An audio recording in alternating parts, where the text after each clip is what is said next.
I always understood that there really was no difference between me and the audience. At times, I might have had better shoes, but at the core of what really matters, that we are the same. And you know how I know that? Because all of us are seeking the same thing. You're here at this fabulous school, and we'll go out into the world and each pursue based upon what you believe your talents are, what your skills are, maybe your gifts are, but you're seeking the same thing.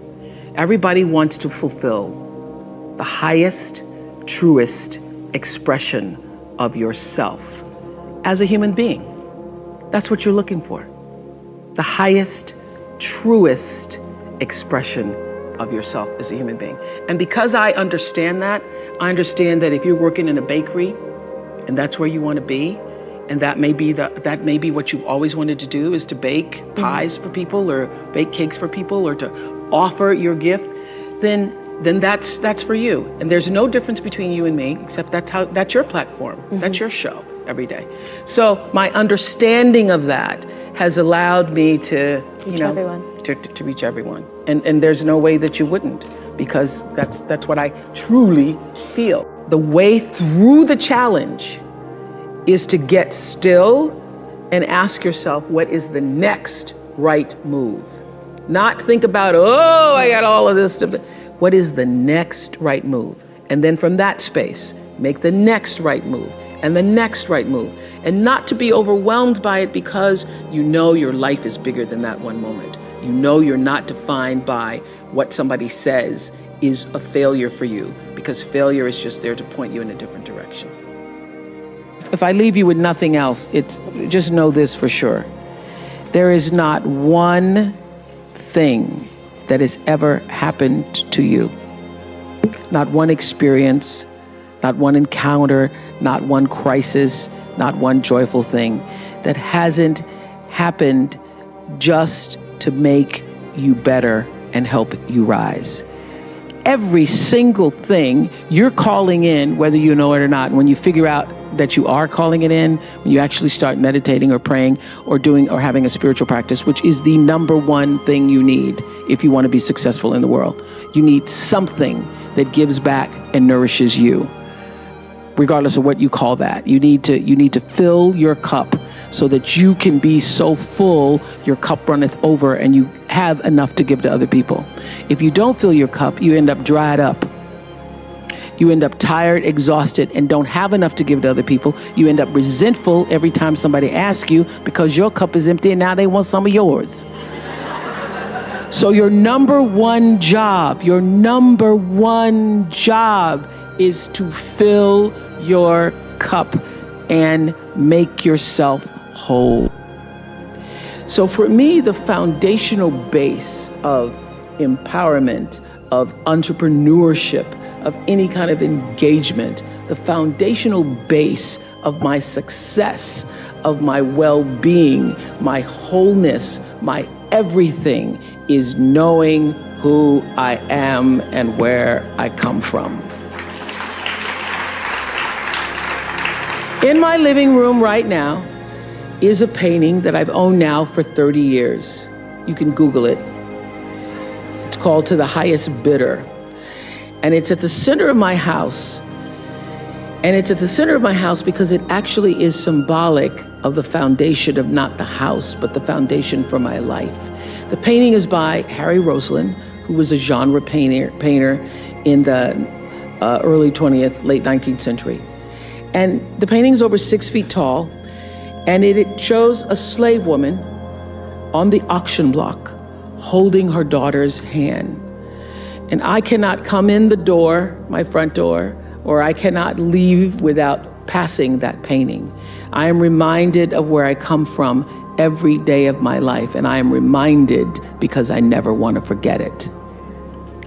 And in my library, I have a framed list of enslaved African-American people, remember I showed you, who were held in bondage on various plantations, listed in the ledgers alongside the cows and the horses and the buggies and the other property. And I pass this list every day. And often I stop in front of it and just speak their names out loud and their ages.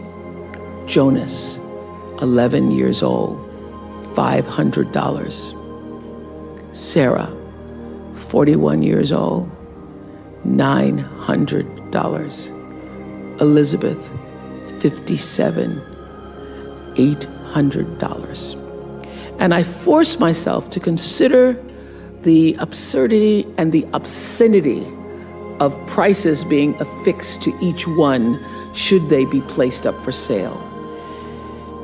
And I sometimes just pause before them with a prayer, particularly before I have to make a big decision about one of my companies or whether I move forward or whether I stay still. It reminds me, speaking those names out loud, not only of where I've come from, but how far I have to go because of them. And it reminds me that I am never alone. It reminds me of what I've come through to get through. I say to my girls all of the time that your real work is to figure out where your power base is and to work on the alignment of your personality, your gifts that you have to give, with the real reason why you're here. That's the number one thing you have to do, is to work on yourself and to fill yourself up and keep your cup full. Keep yourself full. Now, I used to be afraid of that. I used to be afraid, particularly from people who say, oh, she's so full of herself. She's so full of herself. And now I embrace it. I consider it a compliment that I am full of myself. Because you only when you're full, I'm full, I'm overflowing, my cup runneth over. I have so much to offer and so much to give. And I am not afraid of honoring myself. You know, it's miraculous when you think about it. Everybody has a different talent. And the reason we're all so messed up is because you're looking at everybody else's talent and wishing you had some of their talent. All the energy that you spend thinking about, wishing about, being jealous of, envious of anybody else is energy that you're not only putting out is going to come back to you negatively, but you're taking that away from you. All your energy should be forced on, what do I have to offer? What do I have to give? How can I be used in service? Because Dr. King's message of not everybody can be famous, but everybody can be great, because greatness is determined by service. And there is not a job in here that you can do that you don't switch the paradigm to service and not make that job more fulfilling. I don't care what the job is. If you say, I'm a singer, I'm a dancer, I'm an artist, I'm a teacher, I'm a nurse, I'm a doctor, I'm a janitor, I'm a clerk, if you say, if I look at this from, how do I use this in service to something bigger than myself? It no longer becomes a job. It becomes an offering to the world. The first law is the third law of motion in physics, which says, for every action, there's an equal and opposite reaction. And we showed that very beautifully in The Color Purple, when Miss Seeley says to Mr., everything you even try to do to me is already done to you. That is not just a rhetorical saying, that is law. That is Newton's third law of motion in physics, which says everything that goes out is coming back. It's just like everything that goes up is coming down. May take it a long time to come down, is coming down. Everything that goes out is coming back, it's coming back. So to answer the power of manifestation and meditation, what meditation does is sync you up with the source. What meditation does is allows you to literally tap into the power that created you, so that you are in alignment with that.